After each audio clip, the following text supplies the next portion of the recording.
கௌதம் கிட்ட இனிமேலும் மறைச்சு எதுவுமே ஆகப் போறது கிடையாது அப்படின்ற மாரி சொல்லி, நம்ம ரேவதி எல்லா உண்மைகளுமே சொல்லப் போறாங்க. அதாவது முழுக்க முழுக்க இந்த எஸ்எஸ்கே யாரு? என்ன? ஏது? அப்படின்ற எல்லா உண்மையுமே நம்ம கௌதம்க்கு இப்போ தெரிய வரப்போகுது. அந்த ஒரு நேரத்துல நம்ம கௌதம் வந்துட்டு, என்ன ரேவதிம்மா சொல்றீங்க? நீங்க சொல்றது உண்மையா? கண்டிப்பா வந்து பார்த்தீங்கன்னா உண்மையா இருக்காது. என் அப்பா வந்து பார்த்தீங்கன்னா அந்த எஸ்எஸ்கே இருக்க மாட்டான். நீங்க உண்மைய சொல்லுங்க. என்னோட அப்பா யாரு? அதுவும் இல்லாம அந்த எஸ்எஸ்கேவ பத்தி நீங்க சொன்னது எல்லாமே பொய்ன்னு சொல்லிட்டு வந்து சொல்லுங்க அப்படின்ற மாரி சொல்லி, நம்ம கௌதம் வந்துட்டு ரேவதி கிட்ட பயங்கரமா வந்து பார்த்தீங்கன்னா கதறி அழுதுட்டு இருக்காங்க. இப்போ என்ன பண்றது? ஏது பண்றது? அப்படின்னு ஒண்ணுமே புரியல. அதுவும் இல்லாம இனிமேலும் வந்து பார்த்தீங்கன்னா இப்போ நம்ம கௌதம் இந்த ஒரு விஷயத்த மறுக்கவே முடியாது. அதுவும் இல்லாம நம்ம இலக்கியாவும், ரேவதியும் இப்ப கூட உண்மைய சொல்லல அப்படின்னா, அதுக்கப்புறம் என்னென்ன பிரச்சனைகள்லாம் ஏற்படும் அப்படின்ற ஒரு விஷயத்த வந்து பார்த்தீங்கன்னா, இப்போதைக்கு அவங்களுக்கு தெரியாது. ஆனா கூடிய சீக்கிரத்துல அவங்க தெரிஞ்சுக்க போறாங்க.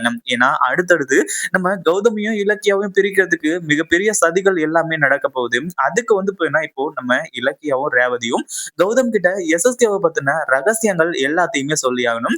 அதுவும் இல்லாம எஸ்எஸ்கே எதுக்காக இப்போ நம்ம இலக்கியா, ரேவதி இவங்களையே சுத்தி சுத்தி வந்துகிட்டு இருக்காங்க. அடுத்ததா எதுக்காக வந்து பார்த்தீங்கன்னா, நம்ம கௌதம் கிட்ட இந்த விஷயத்த பத்தி மறைச்சாங்க அப்படின்றத எல்லாத்தையுமே சொல்லியாகணும். அப்படிதான் இப்போ எல்லா உண்மையுமே சொல்றாங்க. ஆனா அதுக்கு முன்னாடி இந்த எஸ்எஸ்கேவ இப்படி கலாய்ச்சு தள்ளிட்டு வருவாரு அப்படின்னு கொஞ்சம் கூட எதிர்பார்க்கவே இல்ல. அதாவது இப்போ கம்பெனில அதாவது அந்த மில்லுல வந்து பார்த்தீங்கன்னா வேலை செஞ்சுட்டு அவரும் களைப்புல வந்து பார்த்தீங்கன்னா நடந்தே வந்துட்டு இருக்காரு வீட்டுக்கு. ஏன்னா ஆட்டோல போனாலும், ஆட்டோவுக்கு வந்து பார்த்தீங்கன்னா கொஞ்சம் பணம் குடுக்கணும். அந்த ஒரு காச வச்சா வீட்ல வந்து பார்த்தீங்கன்னா செலவுக்கு யூஸ் ஆகும் அப்படின்ற மாரி சொல்லி, நடந்தே வந்து பார்த்தீங்கன்னா நடைப்பயணமா போயிட்டு இருக்காங்க. அந்த நேரத்துல எஸ்எஸ்கே வந்தது மட்டும் இல்லாம, அடுத்ததா நம்ம கௌதம் வந்துட்டு, "நீங்க இப்படி பண்ணுவீங்கன்னு நான் கொஞ்சம் கூட எதிர்பார்க்கவே இல்ல. என்ன அனாதைன்னு சொல்லிட்டு வந்து சொல்லிட்டு ஆனா, இப்போ ரேவதி அம்மா கிட்ட வந்து நீங்க மாட்டிட்டு தவிச்சுக்கிட்டு இருக்கீங்கல்ல.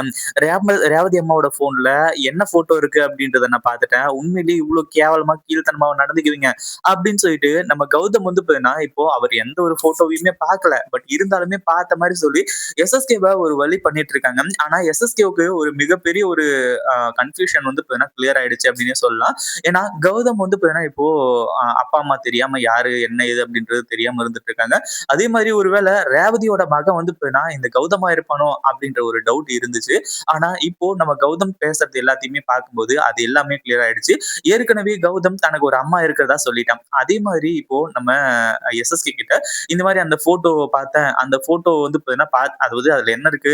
இந்த எஸ்எஸ்கே அதுக்கப்புறம் நம்ம ரேவதி 2 பேரோட போட்டோ இருக்கு. அத பார்த்த உடனே எல்லாருமே கண்டுபிடிப்பாங்க. அதாவது நம்ம ரேவதி வந்து பார்த்தீங்கன்னா ரேவதி ஏற்கனவே 30 வருஷத்துக்கு முன்னாடி இந்த எஸ்எஸ்கே ஏமாத்திருக்காரு அப்படின்ற மாரி சொல்லி அப்போ உண்மையிலேயே வந்து பார்த்தீங்கன்னா, ரேவதியோட மகனா இருந்திருந்தா, இந்த இடத்துல அவன் கோவப்பட்டு தானே இருக்கணும். அவன் எதுக்காக நம்மள வந்து பார்த்தீங்கன்னா, இப்படி கோவப்படுற மாரி பேசிட்டு போறான் அப்படின்ற மாரி நெனச்சு, எஸ்எஸ்கே அந்த இடத்துல வந்து பார்த்தீங்கன்னா, சைலன்ட்டா நின்னுட்டு இருக்காங்க. அதுவும் கௌதம் தான் அப்படின்ற விஷயத்த இனிமே அடியோட வந்து பார்த்தீங்கன்னா, மறந்துற போறாங்க. அதாவது அவன ஒரு ஆப்ஷன்ல வச்சுட்டு இருந்தாங்க. ஆனா அந்த ஒரு விஷயத்த வந்து பார்த்தீங்கன்னா, இப்படி கொஞ்சம் கொஞ்சமா வந்து பார்த்தீங்கன்னா, இது பண்ணிருவாங்க அப்படின்னு எதிர்பார்க்கவே இல்ல. ஆனா அதே சமயத்துல இப்ப என்னாச்சு அப்படின்னு பார்த்தீங்கன்னா நேரா வீட்டுக்கு போன நம்ம கௌதம் வந்துட்டு, இப்போ ரேவதி அம்மா கிட்ட வந்து கேட்குறாங்க. "இதுக்கு மேலயும் என்கிட்ட எந்த ஒரு விஷயத்த பத்தியும் மறைக்காதீங்க. உண்மைய சொல்லுங்க. என்னதான் நடக்குது இங்க?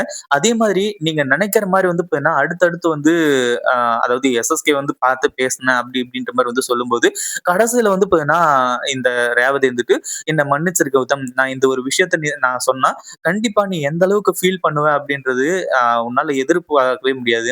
உன்னோட அப்பா யாருன்னு சொல்லிட்டு வந்து தெரியுமா?" அப்படின்ற மாரி வந்து சொல்லி கடைசியில வந்து பார்த்தீங்கன்னா, எஸ்எஸ்கே தான் அப்படின்ற மாரி சொல்லிடுறாங்க. இத கேட்டதுக்கு அப்புறமா என்ன பண்றது? ஏது பண்றது? அப்படின்னு ஒண்ணுமே புரியல. நீங்க சொல்றது பொய் தானே! நீங்க சொல்றது பொய்ன்னு சொல்லிட்டு வந்து சொல்லுங்க அப்படின்ற மாரி வந்து கேட்கும்போது, இல்ல கௌதம் நீ என்னதான் வந்து பார்த்தீங்கன்னா, இந்த ஒரு விஷயத்த மறுத்தாலுமே கூட, நாங்க சொல்றது உண்மதான். அதுவும் இல்லாம அ உண்மையாவே வந்து பார்த்தீங்கன்னா, எஸ்எஸ்கே தான் 30 வருஷத்துக்கு முன்னாடி என்ன ஏமாத்திட்டு போனாரு அப்படின்ற உண்மைய சொல்றாங்க.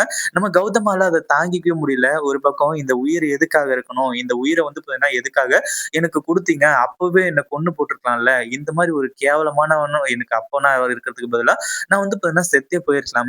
அப்டின்ற மாரி கதறிட்டு இருக்காங்க. அதுக்கப்புறம் தான் நம்ம இலக்கியாவும், ரேவதியும் எல்லாத்தையுமே சொல்லி புரிய வச்சு, நம்ம கௌதம சமாதானப்படுத்துறாங்க.